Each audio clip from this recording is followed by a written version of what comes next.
En 1867, une transaction extraordinaire a changé la carte de l'Amérique du Nord.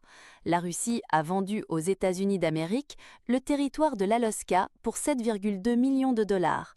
Au-delà de toute polémique, cela a été un accord dont les deux parties ont bénéficié.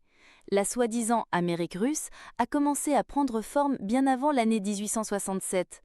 Les explorateurs russes et les marchands de fourrure sont arrivés en Alaska au début du XVIIIe siècle, principalement lors de la deuxième expédition de Kamtchatka en 1741, sous la direction de Vitus Bering et Alexeï Tirikov. Au milieu du XIXe siècle, l'Empire russe ne voyait pas l'Alaska comme un atout stratégique, mais comme une responsabilité croissante. Le coût de l'entretien d'un territoire aussi éloigné, surtout après la grande défaite de la guerre de Crimée, était un lourd fardeau pour le pouvoir. De plus, la présence de navires britanniques dans le Pacifique avait accru les inquiétudes selon lesquelles la défense de l'Amérique russe, dans un futur conflit, deviendrait une mission impossible. Ce qui a encore plus attisé le feu, ce sont les difficultés financières de l'Empire. Et les discussions sur le sort de l'Alaska n'ont pas tardé.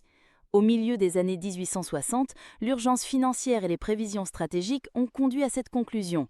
En 1866, le tsar Alexandre II a décidé de vendre le territoire et la transaction a été conclue en mars 1867 pour 7,2 millions de dollars. Ainsi, l'Alaska a été officiellement transféré sous le contrôle des États-Unis.